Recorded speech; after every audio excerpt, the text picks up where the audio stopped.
Ready to go live? Yeah, we should be ready to go live, and we are live on Facebook, YouTube, and Twitter, and on Instagram. Mr. Loud and Proud League All About It show, brought to you by the Cleaning Doctor, Loud and Monaghan External Cleaning Services, windows, gutters, walls, roofs, patios, and driveways. Aaron Roach will clean them up for you because he is the sponsor and he supports this League All About It show. Round 7. We're over a third of the way through league games, and results and scores are still coming in. Right, the usual. Let's go through it all. Let's see who's gonna go first. We'll go through all the league. We'll go through all the league results.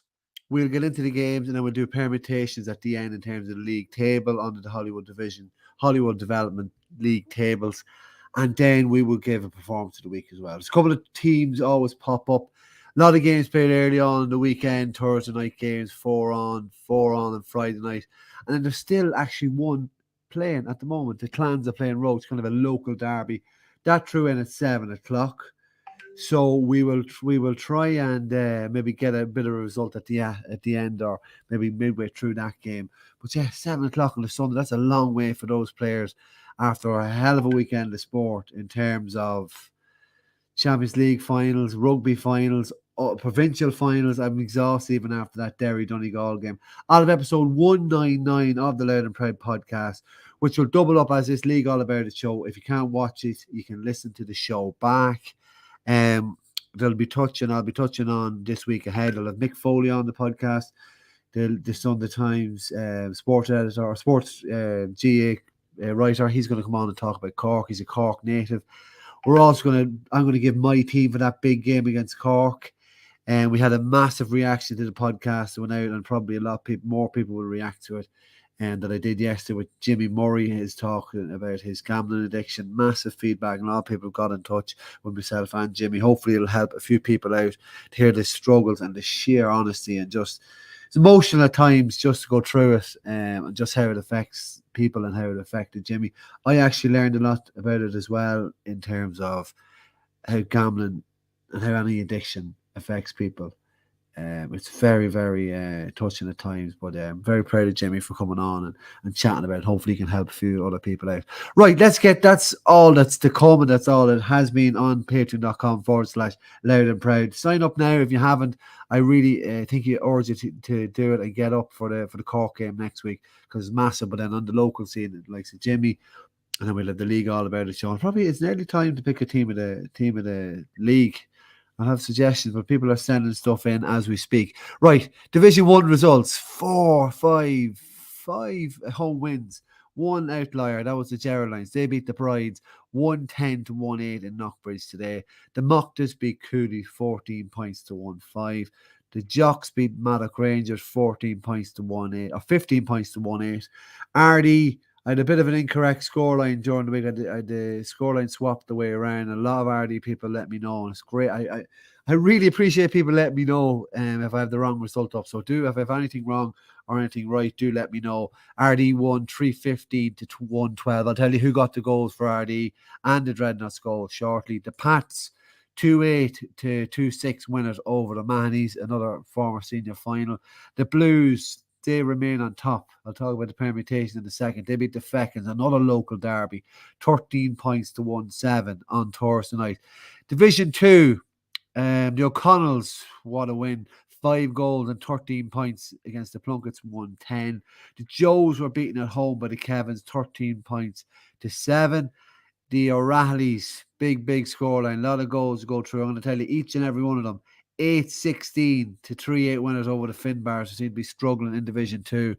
The only draw of the whole weekend went with Kilkerley and the Gales. I'll tell you who got the leveller, and who got the leveller is a massive team across this whole weekend's action. Actually, I always end up with a couple of narratives on storylines, and I have a couple of them, and I'll get to them at the end.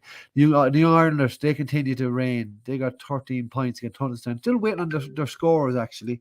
Whoever got let me know who got the bulk of the Irelanders score. I could put a bit of a guess up. Hot result just in, it's Roach are winning 8-6 at half time against the Clans in Fahart or Stonetown, or not Stonetown, that's Annaminnan. They thought they were going to win. They were winning at half time. They were beaten 3-12 to 2-6. I'll go straight to Division 3B results. Stabannon 112 to 8-point winners over the Knicks. I'll tell you the permutations of that in a second. Cuchulainn Gales, they were beaten on Thursday night by the Mitchells 2-10 to 9 points. I'll tell you who got the 2 goals in the first half for the Mitchells shortly. Dowdall's Hill got a goal in either half, and they beat the Shawns, who are winless so far this season, 2-13 to 1-14. They had a chance at the end. We'll get into that shortly too. The Glen Emmets, they beat the Napersey 4-15 to 6 points. Glide hot on their tails with a 3-16 to 1-2 win over the Westerns. I'll tell you who got the goal for the Westerns. Also, and Lanlear and the Malachy's. All about goals. This sunshine is just getting to people's heads. 5-8 to 4-6. But I'll tell you the second half turnaround in that game also. Win there for Lanlear. So wins in Division 1 for the Blues, Pats, RD, Jocks, Jers. Division 2, the O'Connells, Kevins, Rahleys, Dundalk, Young Irelands. Division 3A, all with the more or less going with the favourites, Glen Emmett, Glide and Lanlear. Division 3B is really hotting up there. Tones, Stabannon, Mitchells and Dowdall's Hill. I'm going to go straight to Division 2 because there was a lot of games on in Division 2 today. There was one that wasn't, that was the early game. That was Thursday night. Was that Thursday night or Friday? Seems so long ago with all the sport that was on, but the O'Connells got a really vital win against the Plunkets. I think that was their second of the season. And they've stacked full forward line. Jackie Agnews moved into the full forward line. Keane Doyle is in there with Robert Quigley, those terrible twins inside. They usually rack up high score, and they did against the Plunkets in that all maroon and white battle. Quigley ended up at 1-4. Keane Doyle ended up at 2-2, and Jackie Agnew got 1-1. Actually, I'm missing the other goal score. Actually, now that I see it, that's only 4. If I'm counting that right, I want to get that. I want to give that other scorer their dues because it's not nice missing out on a goal score. I'll certainly let know who got that missing goal. I should have guessed. Niall Connon. Niall Connon finished at 1-5, top scored. But it was 9-4 at half time. There was no goals at half time, would you believe? But it just shows the second half and the ability of the O'Connells to get scores. And look at the Plunkets did come back, and Keane Matthews returned to the side and did well. And Stephen Burke got a late consolation goal as well for the Plunkets. So they're struggling after getting a couple of good results in the past couple of weeks, picking up points. Another team that's also struggling is the Finbar, still waiting on their goal scores. They were beaten 8-16 to 3-8. I have all the Rally's goal scores. Are you ready to take them down? There's a lot of them. Baz Flanagan got 3 goals. Kyle McElroy got 2. Ben Smith, Conor Rice, and Owen Moore scoring goals there at a fierce rate. He got the other one to finish with the 8. So the Rallies are right up there. They're getting they're hitting high tallies. They're down a lot of players, but they're still able to string a good result against the Finbar and finish that game strongly as well. The Kevins and the Joes. The Joes seem to be down a lot of players, but the Kevins seem to be coming into a bit of form under the tutelage of Thomas McNamee, who probably had a short trip over that game. With the Joes, Cole Smith, Jack Mull, and Alan McKenna got 2 points each, and Lee Crosby I think got 6 for the Kevins. Cameron Maher seems to be impressing as well at centre half for the Kevins, so that's a big win for them. That's their third win. Is that their third win in the campaign? I'll get into that shortly when I look at the table. But significant news and significant game here. It's the first point that the Gaels have dropped this season in their draw against the Kilkerley Emmets. Kilkerley with a late level. They got 2 points in injury time. Fionn Combs got a quick point, and then Conor Quigley came off the bench. The loud hurler, fresh from his victory in the Lorimar Cup. He came off the bench, kicked the leveller, and the Gaels had a chance to go down the field and win it. They looked to be in pole position with Dylan McKeown scoring again heavily, 6 points. Tom O'Connell got a penalty. He finished in 1-3, but it just wasn't to be. Kilkerley showed their toughness. They toughed it out, got back into that game, and showed how much of a good football team they are, and that maybe the table does lie a little bit this season. Hunterstown were beaten by the Islanders 13-8. They have a great ongoing rivalry. Still waiting for the Islanders scores. I'll just have a quick scan. Did anyone send them in? Yeah, I might have it in here now at the moment. No, don't. That's someone from Derry and I me saying. Let me see. Yeah, they're. Yeah. I congratulated the Derry Michael McMullen, Derry journalist, and he wrote back Cheryl. I think he meant to say cheers, but yeah. So great win for Derry. We might talk about that later on in the episode 199 podcast. Yeah, Hunterstown. Glenn Matthews top scorer again for Hunterstown. Dean Burns came off the bench to get a point, but I don't think they scored. I don't think they scored that much from play. Hearing from reports, in that. So big win for the Irelanders. Do send me in their scores, but look, I'd say Dean Maguire might have been scoring heavily in that, and maybe Carl Ferreter also, maybe Peter McStraverick. He probably might be tied up with Laird actually. So is that all Division 2? Yes, it is. That's all Division 2. We'll move on. We know Roach and the Clans is still ongoing. We'll go straight to Division 3 and I'll leave Division 1 to the end. Yeah, so it was a close game. It would have been a lot closer only for a late Keane O'Neill goal for the Glen Emerson win over the Piercy. There was 9-2 in it. Terrible duo. I'm not talking the duos already. But James Butler and Ronan Guffey returned to the half forward and pushed Keane O'Neill inside line. He got a goal just before half time to make it 1-9-2, and that kind of kills the game at half time. Then Tully Allen come out in the second half. Despite Joe Woods getting a point, Michael Begley, Robbie O'Hanlon doing rightly again.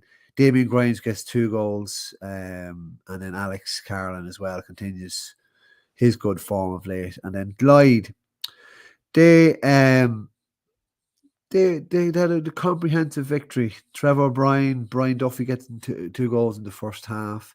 The Westerns come back into it slightly with Ryan Duffy getting the first goal. The first goal since the opening weekend. Then Aaron Devlin kind of kills off that kind of spirit to come back from the Westerns with a goal. So they keep the winning momentum going for Glide, for the Talonstown men. And then what a game, like in Courtban. It was 4-4 to 5 at half time for in Lanlear's favour. There was a bit of a stag on the weekend. A couple of the players were involved, and they were probably sick of points, so they just wanted to go for goals. So it was very interesting to see 4-4 to 5 at half time. Who gets the goal in the first 12 minutes? Another Laird hurler. Peter Fortune gets a hat trick. So he's bringing that. They're all full of confidence and they're banging in scores. So 4-4 to 4. You talk grand. Second half, they can relax. They can go and just enjoy the second half and ease it out. Darren Malone got the other goal, and Pierce Hawkins come off the bench to get a goal in the second half. But 3 goals in the first couple of minutes from the Monarchies. First 12 minutes. Paulie McLaughlin, I think, got the hat trick. He got the first 3 goals in 12 minutes, matching Peter Fortune, who got the goals in the first half for Lanley. I want to just see who the other goal scorer is. Just don't want to leave out. Paulie McLaughlin got 1. Pierce Carty got 2 goals. Apologies. And Colin Rooney. And who is the other one? That's 4. Yeah, sorry. I'm keeping it as 5. So yeah, hell of a game there in Corkman. And really enjoyable. Really, it just shows the Marquis are very plucky on their day. They can be quite a handful. So they'll bring that. And I'm going to talk about that at the end when we see the leagues, how it's going to be split. Because we're coming to that squeaky bum time. There's a cut-off points, and teams will want to get into that top half, avoid relegation, push for maybe league honours also. So that's all of Division 3A. Division 3B, talk about topsy-turvy game. It was a fair affair in Drogheda this morning with the Tones. Managerless Tones actually at the moment. They're seeking a new manager, but they were down at half time 2-5 to 1-3. 5 down at half time. I actually thought they were gone. I thought there was a big shock between Annamin and the Tones. Those two teams talking about cut-off points with the phase 2 coming in with the split in the leagues. Annamin now are 4 points off the Tones in that split. That should see the Tones secure their place in the top of the table. Who got the goals? James O'Connor, the hero last weekend. He got the goal, and Kieran O'Brien got the other goal for Annamin. But Kevin Brady got the goal in the first half for the Tones, 2-5 to 1-3, which I mentioned. And Caelan Floody and Danny Bourne got 2 goals in the second half to just get the Tones over the line, that crucial victory. Stabannon, they welcomed back Harry Butley last week. He's more prominent again this week. He was on the wing this week. He notched 1-6 in that display, nearly half the thing. He gets all the plaudits with Sean Halfpenny in a full back at a great game as well. Joe McGrath returning to the goals for Stabannon as well after a long absence. Great to see him back. It was 1-8-5 at half time. So spirited second half from the Knicks, sticking back out. Fionn Maher got 5 points, Paddy Downey as well. But that was a top of the table clash, and that was really good because the Mitchells had taken that temporarily went top on Thursday night. 2 goals in the first half. I mentioned earlier, who was it? Gareth Kane. He got 2 goals. He finished with 2-2. So, but they had to rely on David Anderson in goals. He's a really good goalie. I always mentioned in the championship, in the league, all about it on the pod. The champ pods, David Anderson really crops up really highly in those games, and he had to be relied on in the first half, second half, because Michael McCabe was lurking there for Cullen Gales, who are going quite steadily as well this season.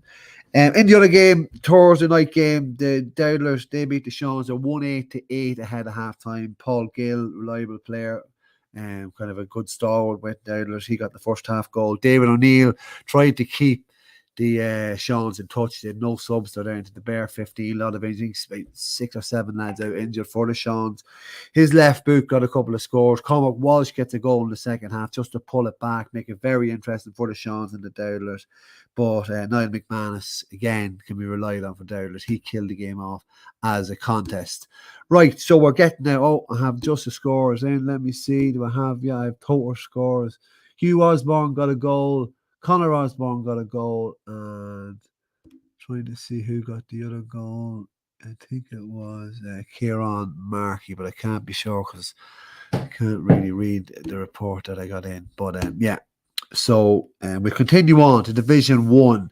So there was 3 games played before today, and I'll get into the 3 games that were played today. The Jocks beat Mark Rangers 15 points to 1-8. They raced into a 7-1 lead.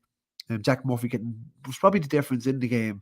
He got 3 first half points. Very impressive display. He seems to be pulling up trees. There's a trend growing as well. That's another thing. A lot of players that are standing out without county men, maybe they might get a call up. There's a couple in Division 1 anyway.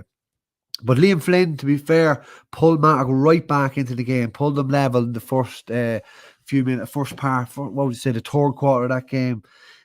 Got them level. He got the goal just before half time to leave it 7 points to 1-2. Mark did get level, but the second half was kind of got a bit scrappy. 2 black cards for either side. Evan Whelan, Connor Healy for the Martins, Ben McKenna, James Carr are 4 Mattock Rangers. Mark did have a chance to pull it back again, but Tom Gray and Conor Whelan just seemed to be that little bit of a difference in the end for the county champions in that local derby victory. Cooley Kickham's, they went down. They were 8-1 down to the Moctus in Louth Village. Declan Bourne got 11 points, 5 frees, and Jerry Garland got a couple of scores, and Cormac Smith came off the bench to get a point. Also, McMahon's in midfield. Kieran and Darren seem to be doing wonders there. They're working a good partnership, understandably. There would be good to see Kieran McMahon playing out in the middle of the field and expressing himself and getting himself fit and showing a really, really good bit of form. Peter Shields gets a goal, pulls back a goal. He's a good player. Good dogged footballer. Look at him, very fit and gets himself about the field, can play kind of across that middle 8 or half back line, half forward. Probably could play a corner back too. He got a goal to pull it back, but doing much better in the second half. That's just getting the scores in, and I think I'm going to get the Ireland scores for you now. Despite the delay, let's see who got a couple of scores. Dermot Moan actually got 4 points. Carl Farder with 3, and Jordan O'Donoghue with 3 points also. Robbie Farrell come up the field and got a score. Oisin McCabe and Keane O'Donoghue got a point as well. The Brides and the Geraldines now. This was a real tasty local derby, very feisty. You had a case of they're very close in the table as well. The Geraldines got the only away victory of the day in Division 1, and they're coming into showing a good bit of form. They've been quite solid this season. Let me see. Sorry, actually, I think that's wrong. I'm probably blaming James Carr. I think it was actually Killian Hickey. Yeah, I'm gonna blame Killian in full back line. In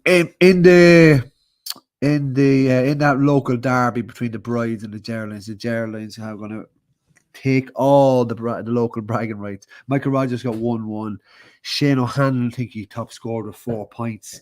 John McCrohan made it 1-5 to 1-4 at halftime. Emmet Kirk getting a goal. They obviously they would have had hurlers back in the side. I presume Andrew Smith and Liam Malloy would have come back and featured for the Brides. We've seen Jamie McDonald return to the Fechins, and in their loss, their 13 points, 1-7 loss. Ross Nally, that's another player we mentioned. He finished with 8 points. I think Robert Carr returned to the side, but the Blues had to finish that game with 30 men. Colin Judge and Cormac Costello getting sent on. 8-all now in Fahart between that game. It's probably not Fahart. Where is it? There is a name where that Roach game is, but I can't think. Anyway, the Fechins and the Blues. Ryan Walsh got 1-3 in the second half. It just wasn't to be. It was 5-4 at half time, but the Blues just showing that little bit of class, a little bit of craft. I mentioned Robert Carr coming back to the start 15. He edged them over the line despite the numerical disadvantage. The Pats and the O'Mahony's. The Pats are after picking up 2 wins in about 5 days. Cathal Grogan, they shot into the lead, 1-4 to no score. I think Adam Finnegan got one of the other scores as well. Or Tygo O'Connor maybe. They made it 1-4 to no score in the first 20 minutes. And then Terry Kelly gets a goal. He returned to the side with no Ben McLaughlin for the O'Mahony's. He comes in and gets a score. Maybe he gets the goal and a point. Made it go 1-4 to 1-1 at halftime. Give the O'Mahony's a bit of hope away from home, having won the weekend before. But then an early goal from Aidan McCann. That's another goal in 5 days for him. And then 3 points from Danny O'Connor eased them over the line, despite Kelly getting another goal for the O'Mahony's. So a big win there for the Pats. They're on a bit of a roll, a bit of run of form. That's the way it kind of goes. Teams are going to get a lot of runs of form. Like you see the ups and downs, the goals, and it's very, very hard to predict. You cannot predict.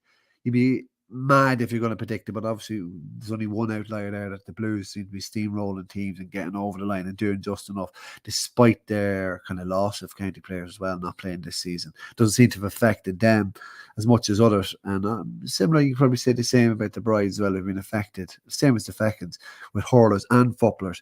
Rd in the Dreadnoughts, that was Friday night. Nathan Sutherland gets a goal. He finished with 1-2. Him and Tiernan Corrigan traded goals. Corrigan's a good young player, Noah Clyde as well. A couple of young players getting their opportunities for the Marys with the county players Exodus not playing. I think there's a goal in that game. This is real like live soccer style. There's a goal in that game in Fahart. 1-8 to 8. I don't know who got the goal. Let me see. It's just flashing up here on WhatsApp. Let me see. A goal for Roach. Who got it? Who else but Barry O'Hare? I say someone was going to say, I was going to say Shane Bourne or Mark Bourne. Let me see. Who else? Where was I there? I moved to losing my flow. Yes, sorry, we were in RD on Friday night along the banks of the River Dee, and Sutherland Corrigan trading goals. Carl Faulkner gets a goal in the unlikeliest source. The fullback strides up the field, opens up, let the fullback have it. He came the whole way up the field. Couple of chances to lay it off. He didn't, just slots it into the net. That's a great start in the second half. And then Shane Matthews, who's returned as well, he gets a late goal just to kill the game off as a contest. Pepe gets a couple of scores. Peter Kerwin as well. Being Highland, he got to score as well. But Dean Matthews, Shane's brother, comes off the bench and gets a point as well. So good win for RD. They seem to be coming out with a bit of form as well. So that's all the results and all the roundup. We might nearly get a full time with that game in Fahart if I keep talking. But we have a lot more to talk about in this show, the League All About show, brought to you by the Cleaning Doctor, external cleaning service in Louth Monaghan, windows, gutters, walls, roofs, patios and driveways. Do check them out on their Facebook page as well. Let me see. Right, we go through to the Hollywood Development Leagues. We will see now what way it lies. We go straight to Division 1, and the Blues, they're sitting on top. They're 5 wins out of 7. They've drawn 2. They're unbeaten so far this season. Cooley right down the bottom, with a bit of a gap there opening there between themselves and the Pats and the Dreadnoughts. The Fechins are on 5 points, but they have a game in hand against the O'Mahony's. The O'Mahony's, if they win that, they can go right into that cluster of teams on 8 points. But the Mockers win today sees them second outright in the table. It just shows they're going about their business quite nicely after their poor start, probably down to maybe Declan Bourne not being available in those early games. So that's the way it kind of stands in Division 1. I'll just go to Division 2 at the end. Division 3A, yes. So that's the way it's going with the three teams, the way they're set up with many games. So they'll take a break next week. There is a bit of a break with Louth playing next week against Cork. There will be no game, but they'll be playing for another week. There'll be extended break for the teams in 3A because they have less teams, only 6 teams in that division, and they will be split into 3 and 3. So there's still a chance there for Glyde, even though they're on 10 points, they're 3 points behind Glen Emmets. Lanlear are right in between the two of them on 11. So if those 3 teams, this is where it comes really interesting, and also Glyde can be caught by the Piercy. Let's see, did they play each other? Let me see. Glyde and the Piercy do play each other. They play each other next in that extended break. They won't play until the 19th of June, so they could bring that right back together. Evan Quigley has denied Billy Smith a big goal chance there as well. Where would you get it? You wouldn't get this anywhere else. The live updates as we go. So the Glen Emmets, Lanlear and Glyde look to be fairly consolidated there in 3A, but there is a chance for the Pearson to sneak in there as well. The Westerns are bottom on 3 points. Division 3, let me see, 3B. Now this is really, really hot and up at the top of the table. With the Knicks and Stabannon playing each other today, it was a big game between the two because either had a chance to go top. If both teams drew, they would have ended up on 11 points. They would have pushed them to level with the Mitchells. But Stabannon are on top outright, and they look to be in pole position to drive on now. With that win today against the Knicks, the Mitchells were temporarily, I mentioned earlier on, went top of the table. So the Mitchells are really putting that early loss in the season behind them, and they're driving on. The Tones, I mentioned that 4-point gap they've opened up. It seems to be a cut-off point because Annamin and Dowdall's Hill, Cullen Gales and the Shawns look to be the bottom 4 teams. Dowdallers and Annamin and Rovers are both on 5 points despite Dowdallers' second win. It's nearly down to a 1-point game in forward as well.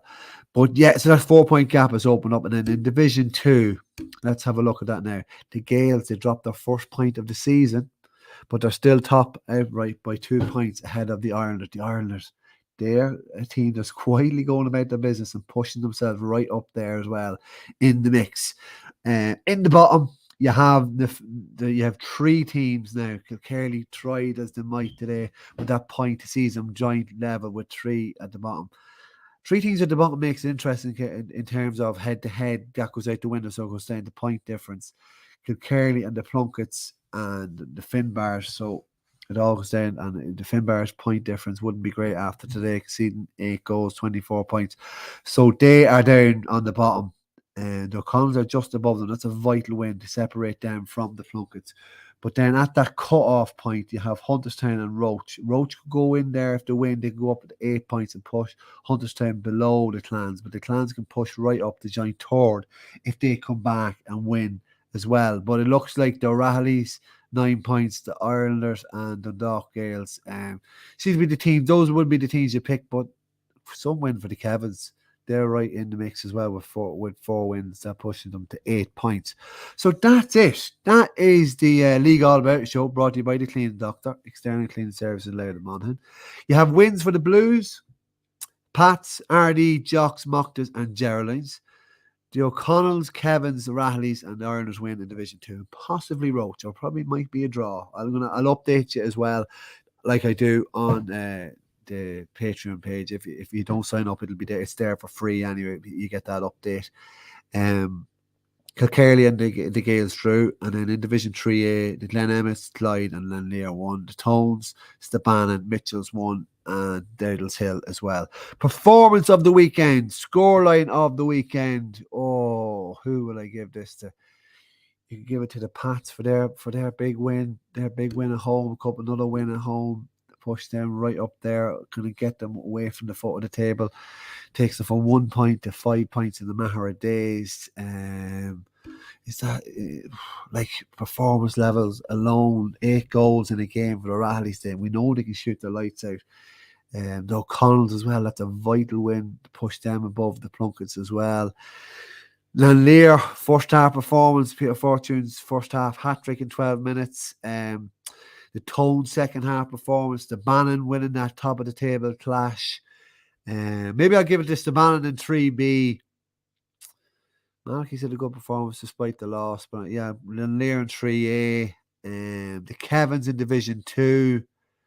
The Rallies in Division 2 as well. Ardy's big win. I think I would give performance of the weekend to the Geraldines. That away victory against the Brides. They're going to meet in the championship. Yeah, they are, aren't they? And it puts the Geraldines right up there as well. They go to 8 points. So they join themselves with the Brides and Mark. So there's 3 teams in 8 points. 3 teams that meet each other in the championship. Yeah, that's it. That's all. That's my performance of the weekend. I'm going to give it to the Geraldines and their win. Latest update. I'm going to give you one last update before... so, Conor Noonan and Jason Cullen have pulled points back for the Clans. I'll have an update on that. Do listen to the show back. It'll be on episode 199. Like I mentioned, try and have a listen to the Jimmy Murray podcast. It's tough listening, but it's very kind of poignant, and it probably affects an awful lot of people, and we've got massive feedback already. This week we'll be building up to the Cork game. Louth Cork next Saturday in Cork by Mick Foley will be on, and I'll be picking my team as well for the championship. Michael Rogers got the goal as well. Sorry, I just wanted to mention that he got the goal in case I said Shane Rogers earlier. Jimmy podcast. Yeah, so I suppose the teams of this weekend is the Hurlers. Their return to the club action with really, really good effect. The cut-off points in those leagues is really hotting up. Players standing out, the likes of Harry Butterley, the likes of Jack Murphy, the likes of Peter Shields, the likes of Baz Flanagan, Ross Nally, all those players showing really good form that could be called up to the Louth. It makes them stand out even more. There's a break next week because there'll be no league action next week because of the Cork game, obviously. And that's it. That's everything. That's enough, I think. So, yeah, do sign up. Patreon.com/Louth and Proud. Thanks very much for the cleaning doctor and to yourselves for supporting this League All About It show. Without you, it wouldn't be possible. Good luck. Bye-bye. And enjoy the rest of that sunny, sporty weekend. Good luck. Bye-bye. Let's end the broadcast.